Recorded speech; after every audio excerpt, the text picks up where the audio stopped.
Hello, hello, hello. Happy Friday, everybody. This is Stephen Mead with Domicile Real Estate, where we are on a mission to help California's renters become homeowners. This is our Southern California first time buyer market update for May 21st, 2021. Our description is not clickbait. This week, we're going to talk about if you've been waiting on the sidelines because you've just felt that the market was too nuts, too crazy, too much of a circus. Is this the week where it's really time for you to start getting serious? I think it is, and there's a couple reasons why I think that way. So let's jump into the stats. I think that's going to be kind of the story that sort of weaves into all these numbers this week. I think this has been a very, very tough first 5 months of the year if you're a buyer and you've been sitting here watching this, right? You've watched, maybe you're a buyer and you thought that last year was as bad as it could be and 2021 would be better. And then as it turns out, 2021 has actually been quite a bit more difficult. I have some good news for you. I don't think you were smart by waiting, but you might be getting a little bit of relief. So let's jump into it and we can talk about that real quick. So the first thing we're going to talk about here is pricing, right? And I just want to kind of go over a few things because one of the things we haven't really done is we have not taken a step back, and we haven't taken a step back and looked at sort of what is our rate of price increases, like what's happened. And I kind of want to point something out a little bit. If we look back, a month and a half, or maybe even 2 months or so, right? So it is May 21st here, and our entry level single family first quartile price is right around $730,000. If we go back 2 months, right? So we're going back to on the same time period in March. Here we are at basically a six. I think this number is a 655 number. So that means in 2 months' time, we have moved nearly $80,000 in price, right? $80,000. That is over a 10% swing in prices in 2 months' time. And if you're asking, there's a couple reasons why I'm really bringing this up and why I think this is really important. So number one is, do I think we can exist if we move, even if we say only 10% in 2 months, that would put us on pace to basically have a 60% year in home price growth. If it did that thing the whole year long, I don't really think that's possible. I don't think that's sustainable. So I think the good news there is that yes, the way it has been the last 2 months really is not a situation that can exist forever. The second thing, though, that I want to point out about this is, in terms of one of the things people are talking about is if interest rates go up, if we reach a point where demand slows, all of these things, right? Our market has a lot of room to slow down before it reverses in price. So I think for a lot of people who are waiting for a correction, I think a correction may happen, but it might not look the way that they're hoping, right? And I'll go off screen share here a second because I actually want to move my hands for this. So, most people think that a correction looks like this. So I'm going to start over here. They think prices go up, they crest and they come down like this, then they go and they move. And sometimes that is exactly how our market looks. But we're in a market where, we've seen the numbers look like this. Even a correction would move us to inflationary pricing. We have a lot of room for that market to slow, and we don't have a lot of inventory still, and we don't have a lot of signs of increasing, homes coming onto the market. So we don't have any help with sort of a real supply push. So, when I look to the future and I think what are the downsides? So here are the things that I think could go wrong for first-time home buyers through the end of the year. So we'll just say through the end of 2021. Number one thing that I think could go wrong is that interest rates go up. That's not the end of the world. when interest rates go up, and they are still very low, and if they go up a little bit. But obviously, if interest rates go to 5%, for example, they're at 3% right now. Just to let you know, if interest rates go to 5%, the the big problem that we have, should that happen, is that if interest rates go to 5%, that will have a profound effect on payments. I do think that would be a pretty big adjustment. I think you would really slow down demand for housing. I'm not sure that that would cause a correction in prices. But here's the point that I'm making with this. If you're a buyer right now and you don't like the market that we've been in, which admittedly has been crazy, and buyers have been asked to make a lot of sacrifices maybe that they wouldn't have to make in another market. And those sacrifices can be just being happy with whatever house your offer gets accepted on, taking really big financial risks like agreeing to no appraisal. I think there's a lot of things buyers have really had to do in the marketplace that has not made this maybe the best environment for buying a house in, right? Or at least the most fun or advantageous market. But when I look forward, here's the risk I think you have as a buyer going forward. You might be thinking, hey, um, what if interest rates go up? What if this demand slows and there's going to be some sort of a price correction and I'm going to get a better deal?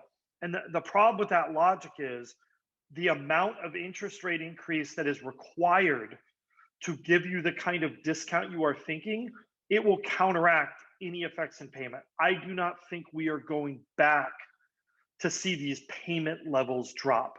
I think if you wait today, you will almost certainly be facing higher payments, even if your nominal price doesn't change by very much. Even if our median is still 700 some thousand dollars, or our quartile price for that entry level single family, even if that's in the sevens, even if it drops 10 grand, it won't matter because your payment has gone up by more because of rising interest rates, right? So the other thing that I want to talk about is that, someone told me that you really want to buy smart. Like that puts you in the best situation possible. And I think that's great advice. What I think is a mistake when people talk about buying smart is that they really don't understand the collection of things that you are locking into when you buy a house, right? Like if you bought, we'll just use this as an example. If you bought our first quartile $730,000 entry level single family property, right? If you buy that, you're locking in a couple things, right? Like you're locking in the 730 price, right? Like we all know that, but you're also locking in the today's interest rate, which is, our nominal 30-year fix is right around 3%. Add a little bit if you're a low down payment buyer to that figure. And the reason why I mention this is that's really an asset. And the reason why that loan is an asset is because even if interest rates move upward, you're locked in at that standpoint, right? Like you have something of value, right? Your cost basis is lower. So, when I tell people to buy smart, what you really want is you either want prices to be low and lock in a low price, or you want interest rates to be low. So you're locking in that interest rate for sort of the life of the loan for the next 30 years. I think if you are considering waiting from this standpoint, this point forward, I think you may lose that buying when interest rates are really, really low, and you'll still have prices that are largely similar to where they are now, even if they drop 5%. Great. If we look at our chart here, what does a 5% drop in prices actually do to you? If we are looking on our chart here, if we go back 5% from where we are, that takes you back, I don't know, about a month and a half of where the market's been. It doesn't really give you any advantage. But I think if you wait until a point when interest rates are maybe even 4%, right? Not even our mythical 5, I think you'll be facing a higher payment for the same house than you are facing today. Now, we also have some good news on the condo front. The condo market has been a much steadier mover, and we actually held at our 490. We had a similar kind of little bit of an increase, but when we look back at where we've come from, right? We've moved quite a bit less than that. And where you really see that is when you look at those payments. So let's take a look at these monthly payments where we are, right? Yes, would we all like to go back to 2018, where the payment on our first quartile home at 5% down, including mortgage insurance and taxes, was 3,600? Of course, we'd all like to go back there. And I think this graph really shows you what's happening. What I like now is that, yes, these prices are higher than they have been, even in terms of not only the price for the home, but the payment. But I think something great is happening in that our market is not quite as much of a circus. I think you'll have more selection. I don't think you'll have to accept ridiculous terms like maybe you did in the past. So here we are at around 4158, and we're at 3041. Interesting, really not a big jump over where we were in 2018 on the condo front. Definitely a bigger jump on the single family home front.